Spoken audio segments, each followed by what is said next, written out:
Olá, meus queridos, que a doce paz de Jesus se encontre presente em nossas vidas. Mais um momento de paz, mais um momento para estarmos aprendendo sobre a nossa doutrina consoladora. Vamos pegar a nossa água para que possa ser fluidificada no final. Vamos manter junto a nós o nome dos amados que precisam de oração. E vamos dar continuidade à leitura do Livro dos Médiuns, no capítulo 7. A segunda parte sobre a bicorporeidade da transfiguração. Eu estou gostando desse tema, viu, meus irmãos? Espero que vocês também se identifiquem com a leitura, que é muito bom. Saber nunca é demais, é sempre bom. Tácito refere um fato análogo. Durante os meses em que Vespasiano passou em Alexandria, aguardando a volta dos ventos estivais e da estação em que o mar oferece segurança, muitos prodígios ocorreram, pelos quais se manifestara a proteção do céu e o interesse que os deuses tomavam por aquele príncipe. Esses prodígios redobraram o desejo que Vespasiano alimentava de visitar a sagrada morada do Deus, para consultá-lo sobre as coisas do império.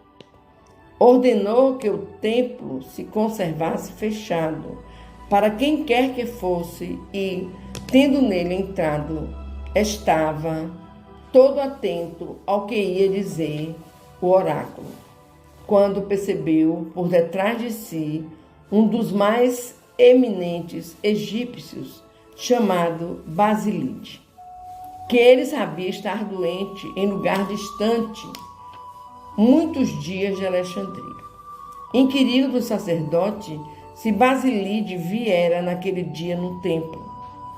Inquiriu dos transeuntes se o tinham visto na cidade. Por fim, despachou alguns homens a cavalo para saberem se Basilide e veio a certificar-se de que no momento em que este lhe aparecera, estava a 80 milhas de distância. Desde então, não mais duvidou de que tivesse sido sobrenatural a visão, e o nome de Basilide lhe ficou valendo por um oráculo. Tem, pois, dois corpos o indivíduo, que se mostra simultaneamente em dois lugares diferentes. Mas desses dois corpos, um somente é real. O outro é simples aparência. Pode-se dizer que o primeiro tem a vida orgânica e que o segundo tem a vida da alma. Ao despertar o indivíduo, os dois corpos se reúnem e a vida da alma volta ao corpo material. Não parece possível, pelo menos não conhecemos disso exemplo algum. E a razão, ao nosso ver, o demonstra que no estado de separação possam de dois corpos gozar simultaneamente e no mesmo grau da vida ativa e inteligente. Demais do que acabamos de dizer, ressalta que o corpo real não poderia morrer enquanto o corpo aparente se conservasse visível, porquanto a aproximação da morte sempre atrai o espírito para o corpo, ainda que apenas por um instante. Daí resulta igualmente que o corpo aparente não poderia ser matado, porque não é orgânico, não é formado de carne e osso. Desapareceria no momento em que o quisessem matar. Passemos ao segundo fenômeno, o da transfiguração. Consiste na mudança do aspecto de um corpo vivo. Aqui está um fato dessa natureza, cuja perfeita autenticidade podemos garantir, ocorrido durante os anos de 1858 e 1859, nos arredores de Saint-Étienne. Uma mocinha de mais ou menos 15 anos gozava da singular faculdade de se transfigurar, isto é, de tomar em dados momentos todas as aparências de certas pessoas mortas. Tão completa era a ilusão que os que assistiam ao fenômeno julgavam ter diante de si a própria pessoa, cuja aparência ela tomava, tal a semelhança dos traços fisionômicos, do olhar, do som da voz e até da maneira particular de falar. Esse fenômeno se repetiu centenas de vezes, sem que a vontade da mocinha ali interferisse. Tomou em várias ocasiões a aparência de seu irmão, que morrera alguns anos antes. Reproduzia-lhe não somente o semblante, mas também o porte e a corpulência. O médico do lugar testemunha que fora muitas vezes desses estranhos efeitos, querendo certificar-se de que não havia naquilo ilusionismo, fez a experiência que vamos relatar. Conhecemos os fatos, pelo que nos referiram ele próprio, o pai da moça e diversas outras testemunhas oculares, muito honradas e dignas de crédito. Veio a esse médico a ideia de pesar a moça no seu estado normal e de fazer-lhe o mesmo no momento da transfiguração, quando apresentava a aparência do irmão, que contava ao morrer 20 e tantos anos e era mais alto do que ela e de compleição mais forte. Pois bem, verificou-se que no segundo estado o peso da moça era quase duplo do seu peso normal. Concludente se mostra a experiência, tentando impossível atribuir-se aquela aparência a uma simples ilusão de óptica. Amanhã, meus amores, daremos sequência a esse tema. Vamos falar só um pouquinho. Nós falamos sobre a bicorporeidade, que é quando o espírito está em dois lugares. Um, no lugar dele, fica sempre, e outro ele se transporta para qualquer lugar.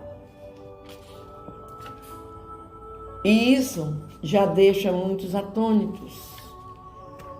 E a transfiguração, mais ainda, porque a transfiguração é quando a pessoa viva pega, recebe, fica com a aparência de uma pessoa que já desencarnou. E ela toma toda a aparência física, como vocês viram, do corpo, da voz, do olhar, do andar. E nós vamos, com a continuidade da nossa leitura, nós vamos nos fortalecendo para entender. Cada hora a leitura fica mais agradável, né, meus queridos? Isso é muito bom, muito bom. Vamos conversar com Deus. Pai, nesse momento de oração, queremos te pedir que possamos, Senhor, entender as coisas, os fatos, para que também não falemos aquilo que é errado. Nos leva, Senhor, nos capacita, nos transforma. E que possamos viver cada dia, Pai, com a certeza do Teu amor, com a certeza de que tudo na vida, tudo que acontece na vida é por Sua permissão. Tende misericórdia, Pai, dos nossos irmãos que sofrem dos males físicos e espirituais. Leva a cada um deles o necessário para a cura, para o entendimento, principalmente aos nossos irmãos que sofrem dos problemas psiquiátricos. Nós temos também os irmãos com problemas kármicos, com doenças terminais. Ó Pai, nos ajuda, nos ajuda. Te pedimos pela humanidade. Mexe, Pai, na cabeça desses governantes, para que eles deixem o egoísmo de lado, o orgulho, e se tornem irmãos dos irmãos. Ó Nós te agradecemos por isso, Senhor. Que nossa mãezinha Maria esteja cumprindo esse papel de mãe maravilhoso que ela faz, junto a toda a família necessitada, Pai. E que cada família seja realmente o templo divino que Tu escolheste para que seus filhos reencarnassem. Que o amor, o respeito, a fé, a oração possam ser símbolos desse lar. Te pedimos pelos nossos irmãos que sofrem dos problemas, com os vícios,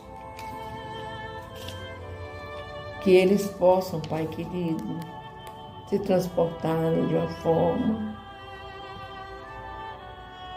com muito amor, com muita paciência, e que eles possam abandonar esse vício, Senhor. Tenha misericórdia.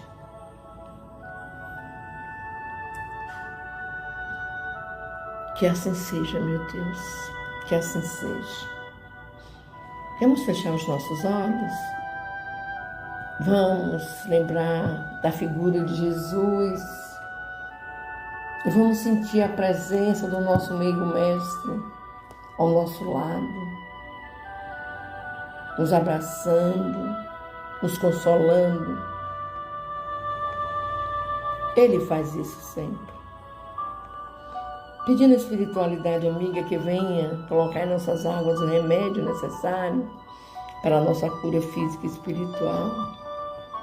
Vamos fazer a oração que Jesus nos ensinou para conversarmos com o Pai. Pai nosso que estás nos céus, santificado seja o teu nome. Venha a nós o teu reino. Seja feita a tua vontade, assim na terra como nos céus. O pão nosso de cada dia nos dai hoje e sempre. Perdoa, Pai querido, as nossas ofensas, assim como nós perdoamos aos nossos ofensores. Não nos deixeis cair em novas perturbações, Pai, mas livrai-nos do mal, do ódio, do orgulho, da inveja. Pois teu, Pai, é o poder, o reino, a honra e a glória, hoje, agora e sempre. Louvado sejas tu, para sempre, Pai amado, Senhor amado, Senhor da vida. Que assim seja.